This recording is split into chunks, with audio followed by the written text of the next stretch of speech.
Hello दोस्तों। कैसे English सीखें कि दूसरी क्लास में आप सबका बहुत बहुत स्वागत है। पिछली क्लास में हम प्रेजेंट कॉन्टिन्यूस टेंस की बात कर रहे थे। अभी प्रेजेंट कॉन्टिन्यूस की कुछ और बातें सीखेंगे। प्रेजेंट कॉन्टिन्यूस टेंस में हमने ये सीखा कि उसके एंड में रहा है आता है, मतलब जिस समय हम बात करते हैं, यदि उस समय कोई काम चल रहा है तो वो प्रेजेंट कॉन्टिन्यूस कहलाता है। पहला एग्जाम्पल देखिए, बच्चे स्कूल जा रहे हैं आ रहा है। जा रहे हैं, कौन जा रहे हैं, वो सब्जेक्ट हैं, द चिल्ड्रन। चिल्ड्रन के बाद एस नहीं आता, क्योंकि चिल्ड्रन का मतलब ही होता है बहुत सारे बच्चे। एक बच्चे को चाइल्ड बोलते हैं, चिल्ड्रन ऑलरेडी बहुत सारे हैं तो एस नहीं लगाना। अब चिल्ड्रन क्योंकि ज़्यादा हैं तो आर आएगा हेल्पिंग वर्ब। उसके बाद हमें पता है मेन वर्ब लगाना है, काम क्या है, जाना, और उसके साथ आईएनजी, गोइंग। सबसे पहले वर्ब के बाद हमेशा पूछें क्या या किसको, तो गोइंग के बाद क्या या किसको का कोई जवाब नहीं, इसका मतलब हमारे सेंटेंस में ऑब्जेक्ट नहीं है। तो फिर इसके बाद जो बाकी बचा हुआ सेंटेंस है वो लिखा जाएगा। तो वो कहाँ जा रहे हैं, स्कूल जा रहे हैं। तो जब भी हम किसी जगह का नाम बताते हैं, डायरेक्शन बताते हैं, तो उसके लिए हमेशा टू आता है कि कहाँ, गोइंग कहाँ, टू स्कूल। टू के लिए यहाँ पर हिंदी में कोई वर्ड यूज़ नहीं किया गया है। उसके बाद दूसरा सेंटेंस है कि माँ खाना पका रही है। तो पका रही है कौन, माँ, तो सब्जेक्ट कौन है, मदर। मदर से पहले द नहीं आता, फादर से पहले भी द नहीं आता।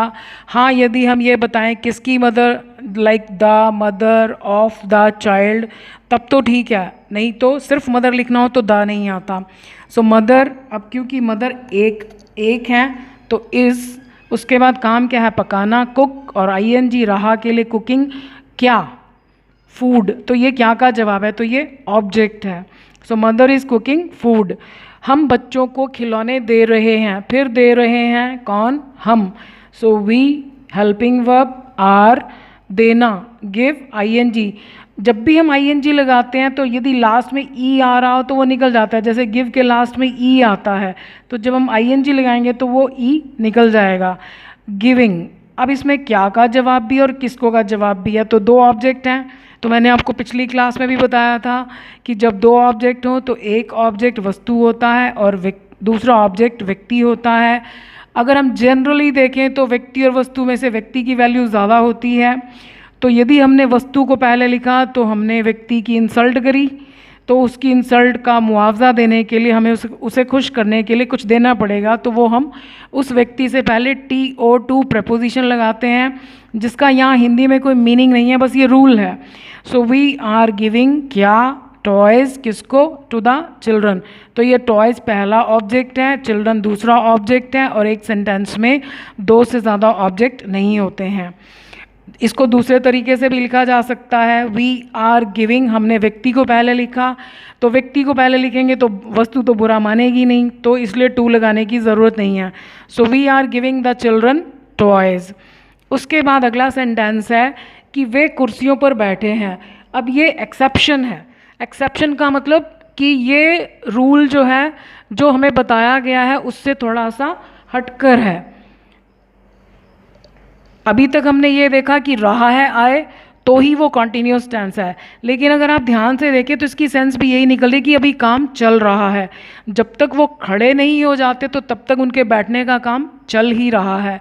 और यदि कोई व्यक्ति सचमुच में अभी बैठ रहा है, पूरा नहीं बैठा है, तब भी उसकी इंग्लिश यही होगी, और वो ऑलरेडी बैठा हुआ है तब भी वो कॉन्टिन्यूस में बनेगा। तो बैठे हैं कौन, दे, वे। सो दे के साथ आर, उसके बाद काम क्या है, बैठना, आईएनजी, सिटिंग, कहाँ, कुर्सियों पर। अब मैंने आपको बताया था कि इंग्लिश में जब भी एक से ज़्यादा शब्द इकट्ठे हमें लिखने हो तो हिंदी में जो शब्द लास्ट में आता है इंग्लिश में वो पहले आता है। कुर्सियों पर का मतलब है कुर्सियों के ऊपर। सो ऑन, किसके ऊपर, ऑन द चेयर्स। अब इसमें ऑब्जेक्ट नहीं है। उसके बाद अगला सेंटेंस देखें, लोग सड़क पर खड़े हैं। अब आप इसमें भी देखो, रहा है नहीं आ रहा है, लेकिन ये भी कॉन्टिन्यूस टेंस है क्योंकि ये काम चल रहा है। जब तक कि वो बैठ नहीं जाते तो ये काम चल रहा है। और अगर कोई खड़ा हो रहा है, अभी पूरा खड़ा नहीं हुआ है, तब भी वो कॉन्टिन्यूस टेंस में ही बनेगा। तो खड़े हैं कौन, द पीपल, पीपल के बाद भी एस नहीं आता है क्योंकि पीपल का मतलब ही होता है लोग, तो लोग एक व्यक्ति को तो बोलते नहीं हैं। सो द पीपल आर, काम क्या है, खड़े होना, स्टैंड और आईएनजी, क्योंकि ये काम अभी चल रहा है।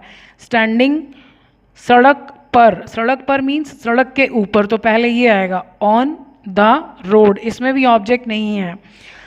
अब हम लास्ट सेंटेंस देखते हैं, स्टूडेंट्स ने यूनिफॉर्म पहनी हुई है। अब इसमें भी वो पहनने का काम चल रहा है जब तक कि वो कपड़े नहीं बदलते हैं। और यदि कोई सचमुच में पहन रहा है यूनिफॉर्म, अभी उसने पूरी तरह से नहीं पहनी है, तब भी वो कॉन्टिन्यूस है। और अगर उसने पहनी हुई है तो भी वो कॉन्टिन्यूस टेंस है। सो द स्टूडेंट्स, उसके बाद ज़्यादा स्टूडेंट्स हैं, आर, उसके बाद काम, वियर, आईएनजी, वियरिंग क्या, द यूनिफॉर्म, यूनिफॉर्म ऑब्जेक्ट है।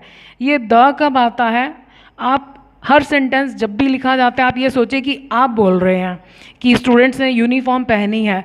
तो जब आप ये कहते हैं कि स्टूडेंट्स ने यूनिफॉर्म पहनी है तो आपको पता होगा कि आप कौन से स्टूडेंट्स की बात कर रहे हो, तो द लगेगा। जब भी आपको लगे कि बोलने वाले को पता होगा कि वो किसकी बात कर रहा है तो हम द लगाते हैं, लेकिन द का अपने आप में कोई मीनिंग नहीं है हिंदी में।